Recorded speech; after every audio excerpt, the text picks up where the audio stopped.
ท่านผู้ฟังที่เคารพในประวัติศาสตร์แห่งการปกปักรักษา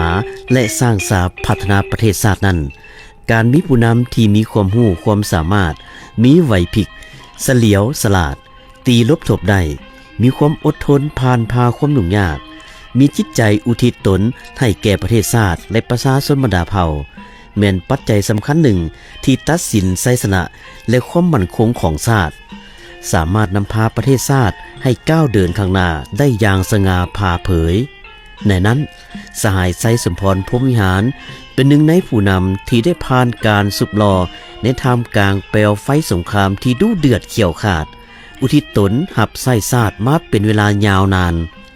สหายแม้นได้รับความเชื่อมั่นจากพรรคและรัฐมอบหมายหน้าที่สำคัญให้รับผิดชอบสิ่งหนึ่งที่สามารถสะท้อนให้เห็นตัวตนที่แท้จริงของสหายได้อย่างจะแจ้งนั้นบ่แม่นเพียงตำแหน่งหรืออำนาจเท่านั้น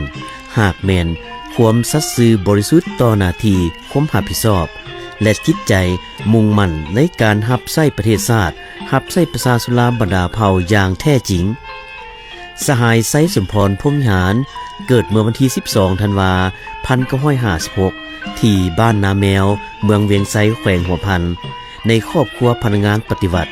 เป็นบุตรของประธานไก่สอนพรหมวิหารและแม่ทองวินพรหมวิหาร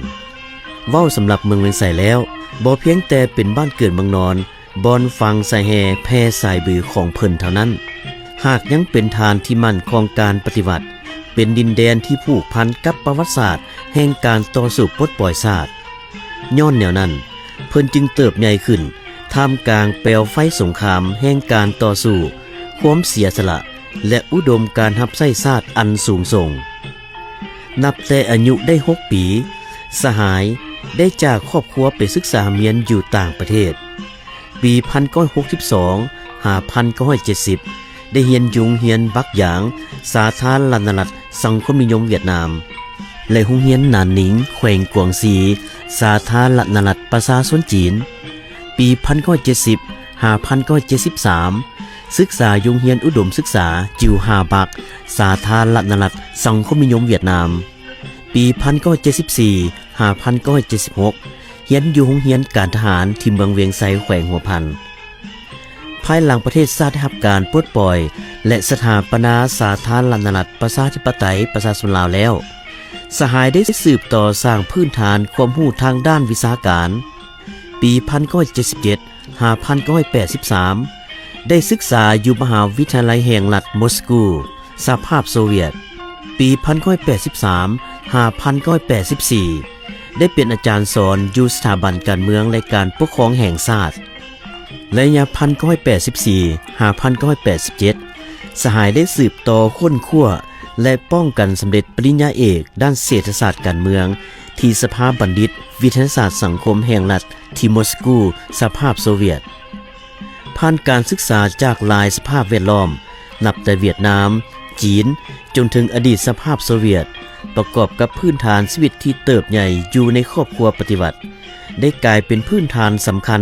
ของเส้นทางเดินแห่งภารกิจปฏิวัติหับไส้ผักหลัดและประชาชนลาวบรรดาเผ่าของสหายไสยสมพรพรหมวิหารในระยะต่อมา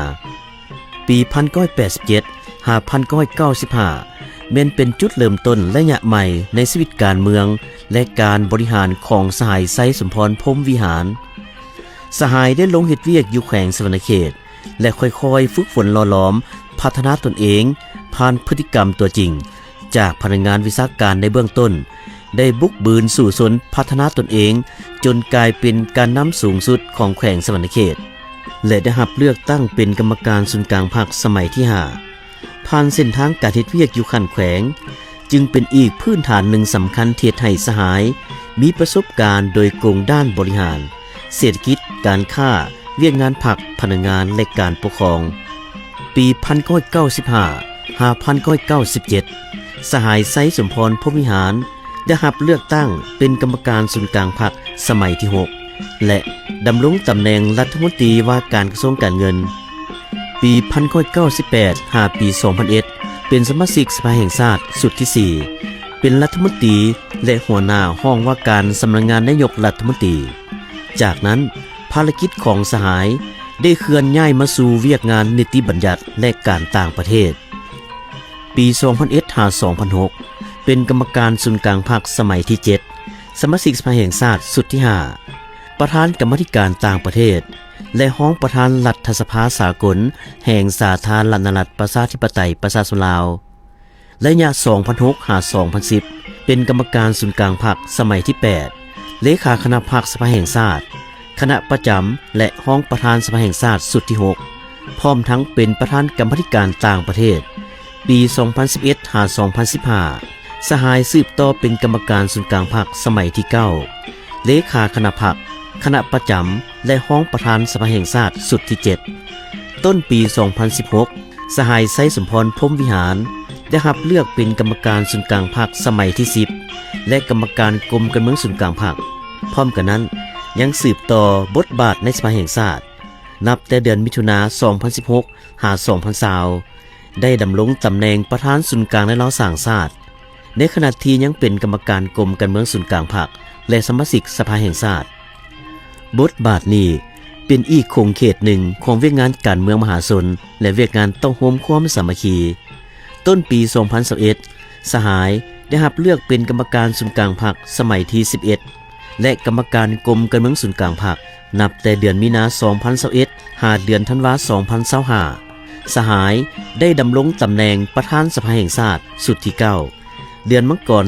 2026 ได้รับเลือกเป็นกรรมการศูนย์กลางพรรคและกรรมการกรมการเมืองศูนย์กลางพรรคสมัยที่ 12 นับแต่เดือนมีนาคม 2026 เป็นต้นมาสหายได้ดำรงตำแหน่งประธานสภาแห่งชาติสุดที่ 10 ท่านผู้ฟังเถียงแพงถ้าหากเบิ่งตลอดชีวิตแห่งเส้นทางการเฮ็ดเวียกของสหายไซสมพรพรหมวิหารแล้วจะเห็นได้ว่าผ่านการเฮ็ดเวียกอยู่หลายของเขตนับแต่การศึกษาเวียกงานวิชาการการบริหารท้องถิ่นเศรษฐกิจการเงินเวียกงานรัฐบาลเวียกงานนิติบัญญัติการต่างประเทศตลอดฮอดเวียกงานแนวโน้มมหาชนจากพนักงานขั้นแขวงสู่ห้องเจ้าแขวงรัฐมนตรีผู้นำในสภาแห่งชาติประธานศูนย์กลางในล้อสร้างชาติกรรมการศูนย์กลางพรรคกรรมการกรมการเมืองศูนย์กลางพรรคและประธานสภาแห่งชาติแมนสะท้อนให้เห็นถึงชีวิตการเฮ็ดเวียกที่ผูกพันกับภารกิจของพรรครัฐในประเทศชาติมาอย่างยาวนานของสหาย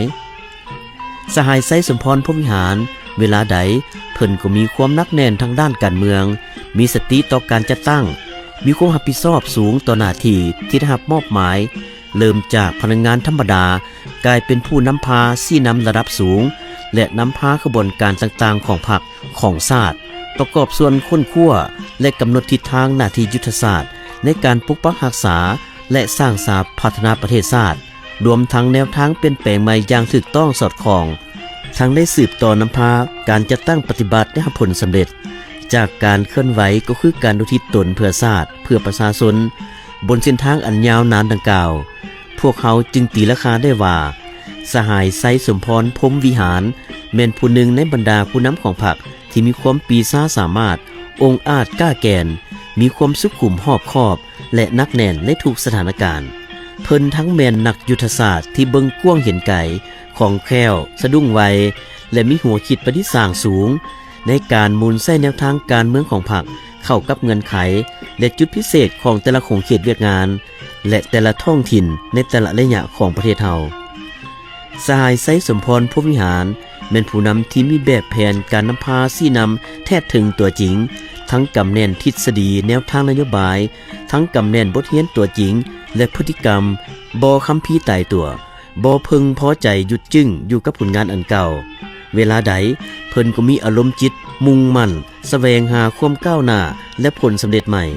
ยามใดเพิ่นก็ยึดมั่นในอุดมการณ์อันสูงส่งคือประเทศชาติมั่งคั่งเข้มแข็งประชาชนห่างมีผาสุขสังคมสามัคคีปรองดองมีประชาธิปไตยสีวิไลและยุติธรรมสหายไซสมพรพรหมวิหารสมแล้ว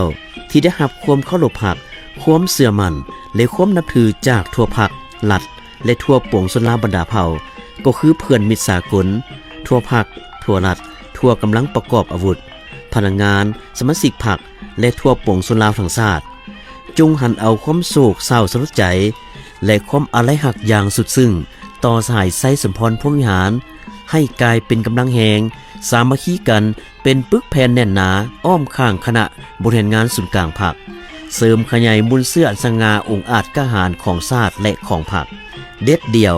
พันขยายแนวทางเปลี่ยนแปลงใหม่รอบด้านที่มีหลักการของพรรคเข้าสู่ลวงเลิก